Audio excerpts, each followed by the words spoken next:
Ang pangangaral ni Juan na tagapagbautismo. Noong 15 taon ng paghahari ni Emperador Tiberius, nagsalita ang Diyos kay Juan na anak ni Zacarias doon sa ilang.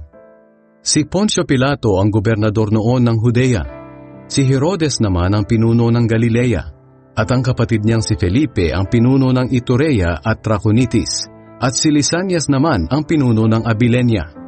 Ang mga punong pari noon ay sina Anas at Caifas. At dahil sa sinabi ng Diyos kay Juan, nilibot niya ang mga lugar sa magkabilang panig ng ilog ng Jordan. Nangaral siya sa mga tao na kailangan nilang pagsisihan ng kanilang mga kasalanan at magpabautismo para patawarin sila ng Diyos. Sa ginawa niyang ito, natupad ang isinulat ni Propeta Isaias. Maririnig ang sigaw ng isang tao sa ilang na nagsasabi, "Ihanda ninyo ang daan para sa Panginoon. Tuwirin ninyo ang mga landas na kaniyang dadaanan. Tambakan ninyo ang mga mababang lugar at patagin ang mga bundok at burol. Tuwirin ninyo ang likulikong daan at ayusin ang mga bakubakong daan. At makikita ng lahat ng tao ang pagliligtas ng Diyos." Maraming tao ang pumunta kay Juan para magpabautismo.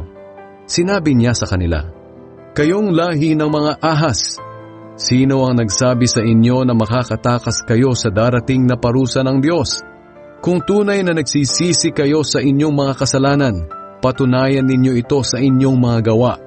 Huwag ninyong isipin na hindi kayo mapaparusahan dahil mula kayo sa lahi ni Abraham.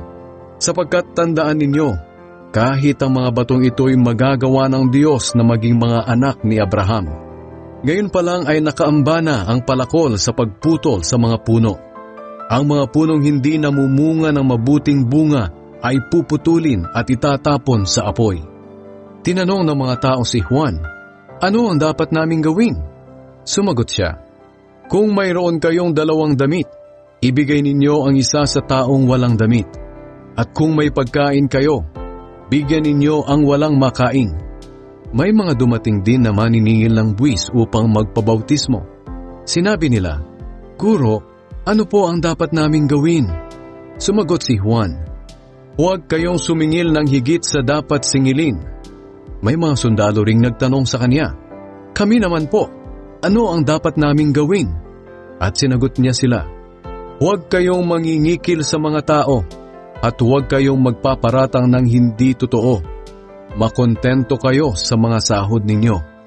Nang marinig ng mga tao ang pangangaral ni Juan, inisip nila na baka si Juan na ang Kristo na hinihintay nila. Pero sinabi ni Juan sa kanila, "Binabautismuhan ko kayo sa tubig, ngunit may isang darating na mas makapangyarihan kaysa sa akin. Ni hindi ako karapat-dapat na maging alipin niya. Babautismuhan niya kayo sa banal na espiritu at sa apoy. Tulad siya ng isang taong daladala ang kanyang gamit upang ihiwalay ang ipas sa butil ng trigo. Ilalagay niya ang mga trigo sa bodega at ang ipa naman ay susunugin niya sa apoy na hindi mamamatay kailanman." Marami pang mga bagay ang ipinangaral ni Juan sa pagpapahayag niya ng magandang balita. Kahit ang pinunong si Herodes ay pinagsabihan niya dahil kinakasama nito ang hipag nitong si Herodias at dahil sa iba pang mga kasamaang ginawa nito. Sa bandang huli, nadagdagan pa ang kasalanan ni Herodes dahil ipinabilanggo niya si Juan.